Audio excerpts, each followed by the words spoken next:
അർജൻറ്റീനയുടെ travel സീരീസിൻ്റെ 4ാം ഭാഗമാണിത്. ഒരു San Pedro എന്ന് പറയുന്ന ഒരു ചെറിയ പട്ടണത്തിലോട്ടുള്ള ഒരു യാത്രയായിരുന്നു. എൻ്റെ ഒരു സുഹൃത്ത് റിക്കി എന്ന് പറയുന്ന അദ്ദേഹമാണ് എൻ്റെ കൂടെ ഉള്ളത്. അദ്ദേഹം ഈ അർജൻറ്റീനയുടെ ഗ്രാമാന്തരത്തിലോട്ട് എന്നെ ഒന്ന് കൊണ്ടുപോയി. അവിടെ എൻ്റെ ഒരു സുഹൃത്തിൻ്റെ തന്നെ ഒരു ബർത്ത്ഡേ സെലിബ്രേഷൻ്റെ ഭാഗമായിട്ടാണ് ഞങ്ങൾ പോകുന്നത്.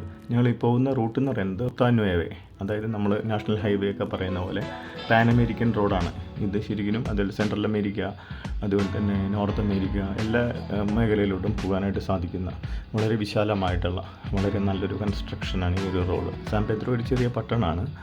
ആക്ച്വലി ഈ ഒരു പട്ടണത്തിലോട്ടല്ല ഞങ്ങൾ കറക്കുന്നത്. ലാറ്റിൻ അമേരിക്കയിലെ ഏതൊരു കൺട്രിയിലോട്ടും പോകാനായിട്ട് നമുക്ക് ഉപയോഗിക്കാവുന്ന ഒരു റൂട്ടാണിത്. റൂത്താനുവേവേ പാൻ അമേരിക്കൻ റോഡ് എന്ന് പറയും. ഇതിലൂടെ നമ്മൾക്ക് വളരെ പെട്ടെന്ന് തന്നെ നമ്മുടെ ഡെസ്റ്റിനേഷനിലോട്ട് എത്താനായിട്ട് സാധിക്കും. വളരെ സ്പീഡായിട്ടുള്ള ഹൈവേസാണിത്. ഏകദേശം 40-45 കിലോമീറ്റർ ഒരു അരമണിക്കൂറിനുള്ളിൽ തന്നെ എത്തി. ഇവിടെ വളരെ ശാന്തമായിട്ടുള്ള ഒരു റോഡുകളാണ് പൊതുവെ. ക്യാമ്പിങ്ങിൻ്റെ ഭാഗമായിട്ട് ഞങ്ങൾ എൻ്റെ സുഹൃത്തിൻ്റെ ഫാം ഹൗസിലെത്തി.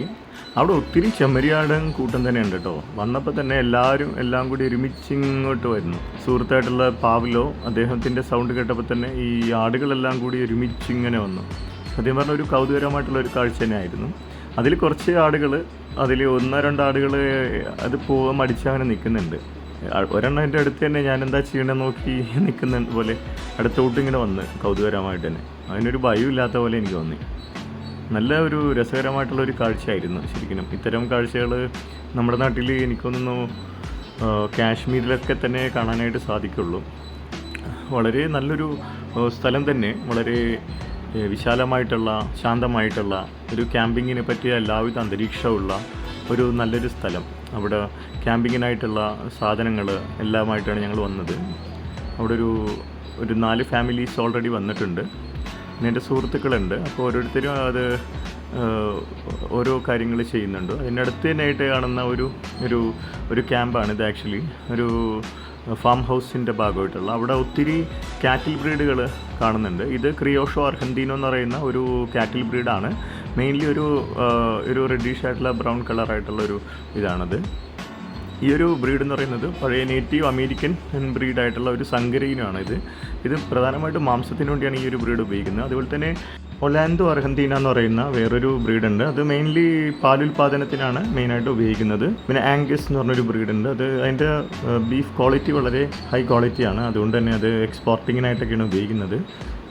ഇത്തരം ഒത്തിരി സവിശേഷതകളുള്ള ഒരു രാജ്യവും അതുപോലെ തന്നെ കാറ്റിൽസിന് വളരാനായിട്ടുള്ള ഗ്രാസ് ലാൻഡുകളൊക്കെ ഉള്ളൊരു ക്ലൈമറ്റും ഒക്കെയുള്ള ഒരു പാമ്പാസിൻ്റെ ഇൻഫ്ലുവൻസ് തന്നെയാണ് ഇവിടെ കാറ്റിലിന് വളരെയധികം ഗുണവും അതുപോലെ തന്നെ വളർച്ചയും ലഭിക്കാനായിട്ടുള്ള ഒരു കാരണമെന്ന് പറയാം. അപ്പോൾ ഈ ഒരു വീഡിയോയിൽ നിങ്ങൾക്ക് കുറച്ച് ഇൻഫർമേഷൻ തരാനായിട്ട് ആഗ്രഹിച്ചു. മെയിൻലി ഇവിടുത്തെ ഒരു കാറ്റിൽ ബ്രീഡുകൾ, അതുപോലെ തന്നെ ഇവിടുത്തെ ഒരു ഫാം ലാൻഡ്സുകൾ, ഇവിടുത്തെ കൾട്ടിവേഷൻസ്, മെയിനായിട്ട് സോയാബീൻ്റെ ഉൽപ്പാദനത്തിലും വളരെയധികം എനിക്ക് തോന്നുന്നു ലോകത്തിൽ തന്നെ 4ാം സ്ഥാനത്തിൽ നിൽക്കുന്ന ഒരു രാജ്യമാണ് സോയാബീൻ. അതുപോലെ തന്നെ വീറ്റ് ഉൽപ്പാദനത്തിൽ, അങ്ങനെയൊക്കെ ഒത്തിരി കോൺ ഉൽപ്പാദനത്തിലൊക്കെ ലാറ്റിൻ അമേരിക്കയിലൊക്കെ ഏറ്റവും ഉയർന്ന നിലവാരത്തിൽ തന്നെയുള്ള ഉൽപ്പാദനക്ഷമതയുള്ള ഒരു രാജ്യം കൂടിയാണിത്. വീക്കെൻഡ് ആയിക്കഴിഞ്ഞാൽ അർജൻറ്റീനിയൻസ് ഇതുപോലെയുള്ള ക്യാമ്പ് ഹൗസുകൾ, അത് ചിലപ്പോൾ അവരുടെ തന്നെ ആയിരിക്കാം, ചിലപ്പോൾ അത് റെൻ്റ് എടുത്തായിരിക്കാം. അവരവിടെ ചെല്ലുന്നു. അവിടെ ഒത്തിരി ബീഫ്, അതുപോലെ തന്നെ അതിനുള്ള സൗകര്യങ്ങൾ, പറീഷ എന്ന് പറയും, ഗ്രില്ലൊക്കെ ചെയ്യാനായിട്ടുള്ള ഒത്തിരി സാമഗ്രികളായിട്ടൊക്കെ അവരവിടെ എത്തുന്നു. അവരവിടെ അതെല്ലാം പാകം ചെയ്യുന്നു, സംസാരിക്കുന്നു, ഒത്തിരി തമാശകൾ പറയുന്നു. അതിനിടയ്ക്ക് ബിയറോ വൈനോ ഒക്കെ അതെല്ലാം കഴിച്ചുകൊണ്ട് വിശാലമായ ആ ഒരു സ്ഥലങ്ങളിലേക്ക് നടക്കുന്നു. വളരെ സന്തോഷകരമായിട്ടുള്ള രീതിയിൽ അവരത് ആസ്വദിക്കുന്നു. വിനോദത്തിനും ജീവിതത്തിനും വളരെയധികം ഇമ്പോർട്ടൻസ് കൊടുക്കുന്ന, കുടുംബത്തിന് വളരെ ഇമ്പോർട്ടൻസ് കൊടുക്കുന്ന, എങ്കിലും അവരുടെ ഓരോ വീക്കെൻഡും അവരത് എത്രമാത്രം കെയർഫുള്ളായിട്ടാണ് അവരത് പ്ലാൻ ചെയ്യുന്നതും ആസ്വദിക്കുന്നതും. ഒരുമിച്ച് കുടുംബത്തോടൊപ്പം സുഹൃത്തുക്കളോടൊപ്പം അവരത് വളരെ മനോഹരമായിട്ട് എൻജോയ് ചെയ്യുന്നതായിട്ട് എനിക്കിവിടെ കാണാൻ സാധിച്ചു. ഒരു പഴയ മൊബൈലായതുകൊണ്ട് തന്നെ വീഡിയോ ക്വാളിറ്റിയൊക്കെ കുറച്ച് കുറവാണ്. അപ്പോൾ വീണ്ടും കാണും വരെ ബൈ.